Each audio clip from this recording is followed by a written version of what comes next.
Okay, let's unpack this. We are tackling a topic today Yeah. that is, well, it's heavy. It's arguably one of the most volatile conversations in modern culture. It is, yeah. We're talking about the intersection of religion, specifically the Bible, and homosexuality. It is heavy. And if you look at the track record, I mean, for over 3,000 years, this is a subject that has led to exclusion, family estrangement, abuse, and, often violence. Yeah. It's a topic where people usually stop listening and just start shouting. Exactly. And usually when we talk about this, it's a battle of verses. One side quotes Leviticus, the other side quotes, well, usually feelings or sociology. Yeah. But today, we're doing something different. Mm. We aren't looking at the mainstream denominational arguments.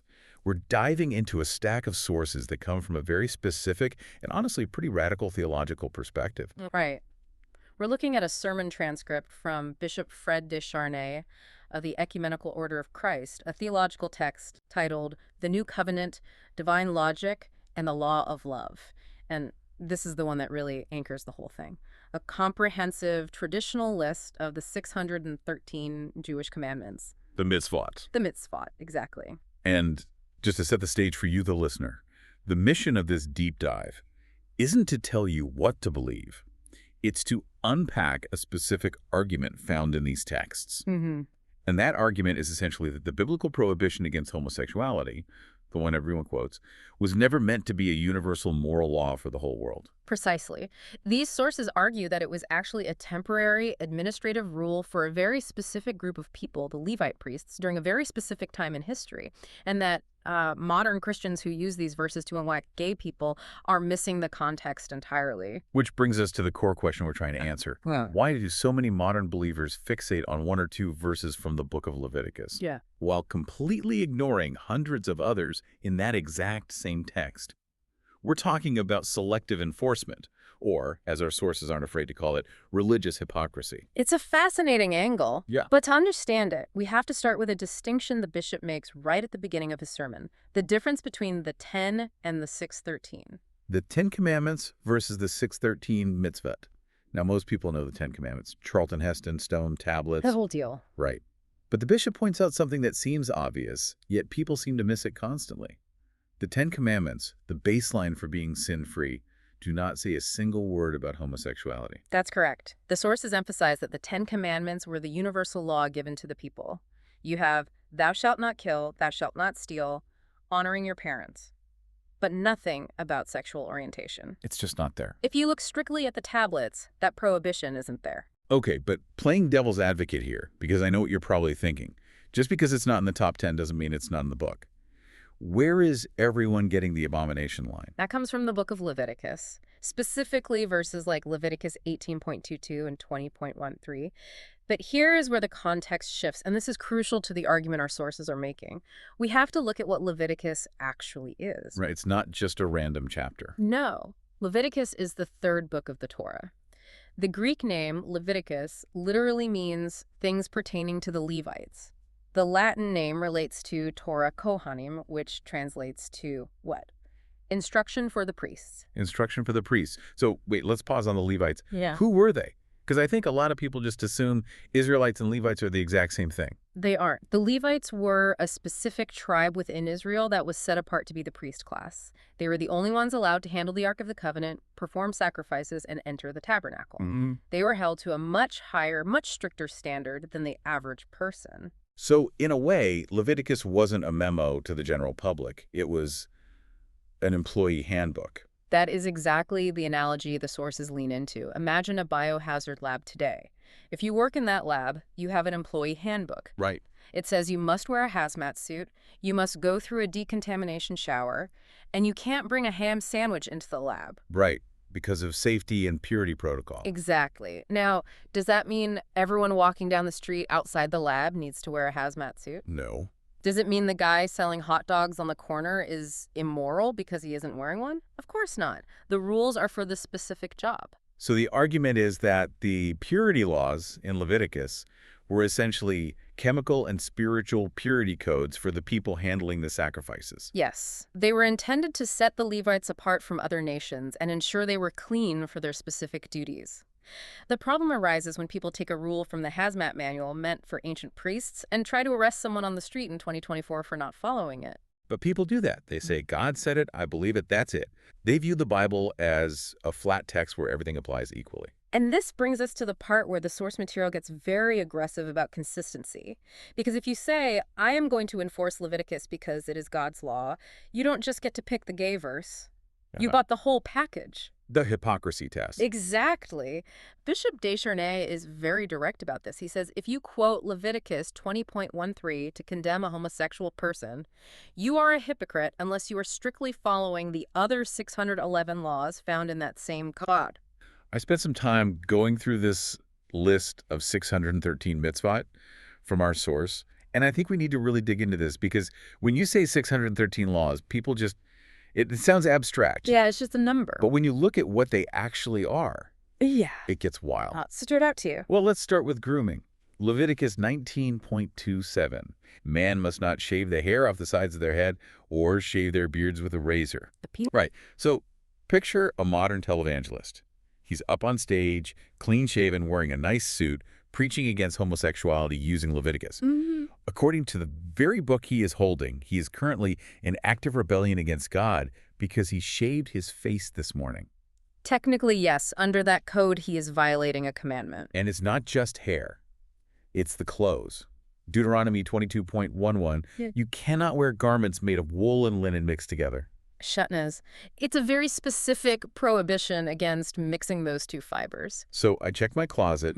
I have a blazer that is a wool-polyester blend, which is fine, but I have another one that's a linen blend. Yeah. If I'm a strict Levitical literalist, I have to check every single label. Every label. If you're wearing a suit that mixes plant and animal fibers, you are breaking the law. And yet you don't see people picketing clothing stores. No. God hates polyblends.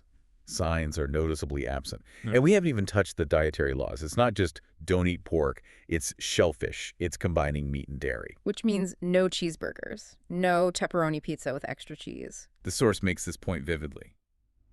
You can't eat a bacon cheeseburger while condemning someone for being gay. Well, you can, but the source says you've just labeled yourself a hypocrite. All right. The bishop's quote is something like, if you choose to enforce the additional 613 commandments, then you better be following all of them yourself. And there are even more obscure ones. The laws about agriculture, for instance. You can't sow two different kinds of seeds in the same field.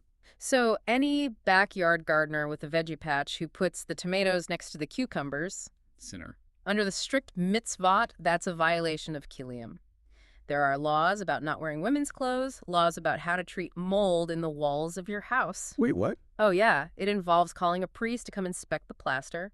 There are laws about not eating fruit from a tree until it's a certain age. It's exhaustive. It governed every micro-interaction of life. It did. And the point the bishop is making isn't that these laws were bad. It's that they were a specific code for a specific people. If you are a Christian in America today, you are likely not a Levite priest living in the ancient Near East. Right. So why are you cherry-picking one rule about sex while ignoring the rule about your beard and your lunch? It seems like it's about power, right? I mean, it's easier to pick on a minority group than it is to give up bacon. That is certainly the implication. Right. But the sources go deeper than just pointing out the hypocrisy. They try to explain why the rule was there in the first place. Okay. Because even if it was just for the Levites, why ban homosexuality at all? Was it just because God thought it was gross? This is the divine logic part of our sources. And this is where I think the argument gets really interesting because it moves away from theology and into, well, survival strategy. Right. The text, the New Covenant, divine logic, and the law of love approaches this not from a standpoint of morality, but from demographics. You have to remember the context. The ancient Israelites were a tiny, tiny group of people. Wandering the desert.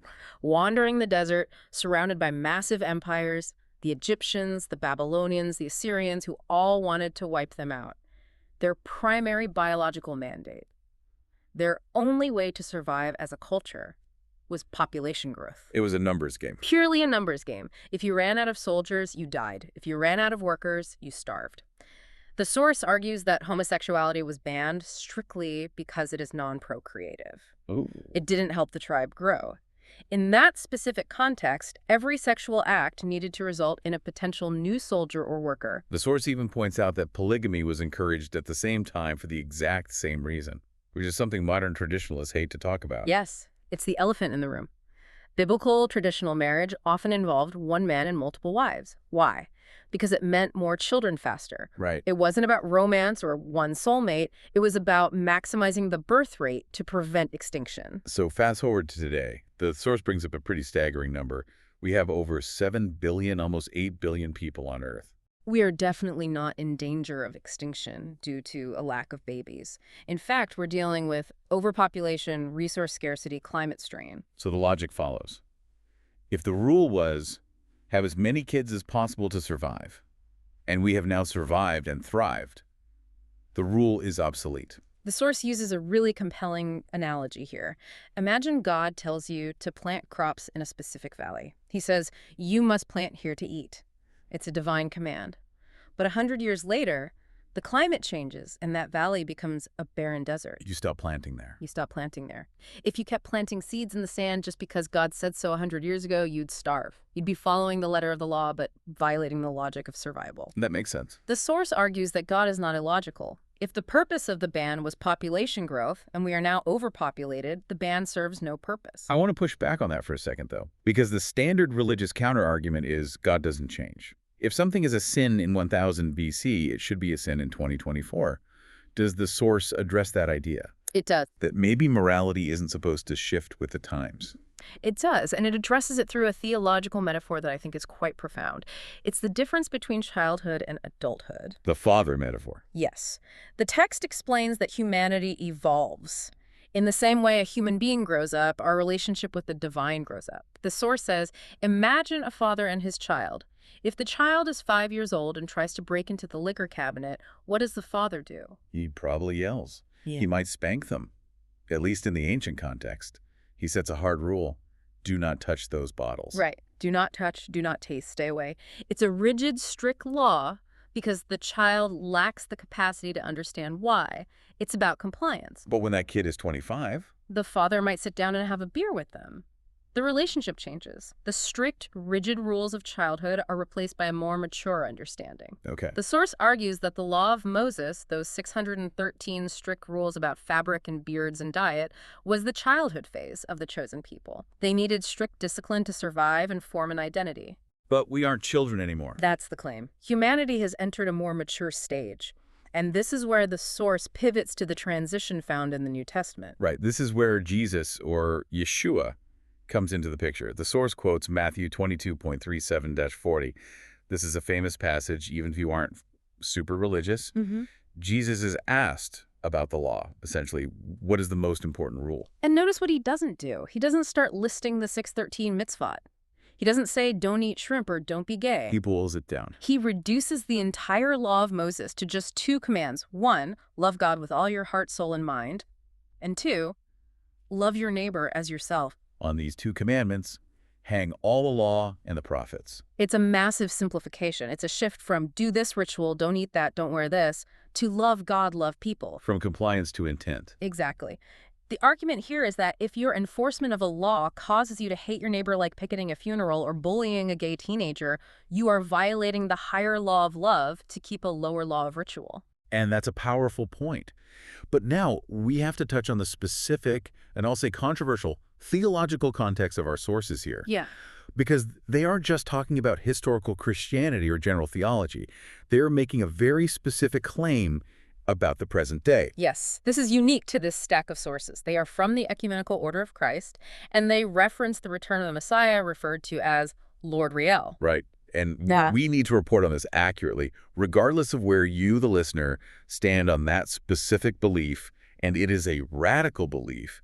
The argument the source makes based on it is really crucial to this topic. It is. They're claiming this isn't just theory anymore. The source claims that the returned Messiah has come to make clarifications, to correct where humanity got it wrong or where the message was tainted over thousands of years. And what's the verdict on homosexuality? It's explicit. They don't mince words. The source states clearly, homosexuality is not a sin. Wow. Provided, and this is the caveat for everyone, gay or straight, that the sex is consensual and responsible. So no guilt, no shame. The source says the emphasis is entirely on love and rejecting hate. It explicitly says that those earlier condemnations in Leviticus were either misunderstandings, mistranslations, or, like we discussed, administrative rules for a different era that are now expired. There's a graphic included in the source material that really drives this home. It describes a scene where a figure representing Christ is addressing a room of people.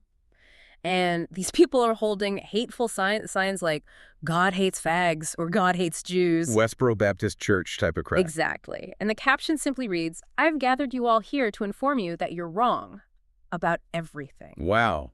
That is blunt. You're wrong about everything. It is, but it underscores the mission of these texts. Yeah. They are trying to dismantle the idea that you can use God's name to hate or exclude people based on an ancient rulebook that, according to them, has expired. Yeah. They're arguing that the law of love is the only law that remains. It really puts the Christian attack on homosexuality in a harsh light. If these sources are right, the people shouting the loudest about sin are actually the ones sinning, because they are violating the law of love your neighbor. To enforce a rule about priests in the desert, and doing it hypocritically while wearing mixed fabrics and shaving their beards. So let's wrap this up. What does this all mean when we zoom out? It means we have to really examine the foundation of our beliefs. We went from a list of 613 incredibly specific rules meant for an ancient priesthood rules about survival and hygiene to a modern understanding based on just 2 rules. Love God, love neighbor. And the tragedy is that people are still being hurt today because some refuse to move from the 613 to the 2. That's the so what here. It's not just theology, it's people's lives. The bishop's sermon opened with that reminder: suicide, abuse, execution. When we take ancient texts out of context, people die. Real people. And the hypocrisy of picking one law to enforce while ignoring the prohibition on mixed fabrics. Yeah. It's not just inconsistent, it's actively harmful. It really makes you think about what we hold on to. We cling to these verses like they are life rafts, but maybe they're just anchors dragging us down. It raises an important question, and this is what I'd leave you with today. If religious laws are designed to fit the specific needs of the time-like population growth in a desert tribe, what other unchangeable rules might actually be expired in the eyes of the divine? Yeah. Are we holding on to them out of genuine faith, or are we just holding on to them out of habit and prejudice? That is something to chew on. Thanks for diving deep with us today. Always a pleasure.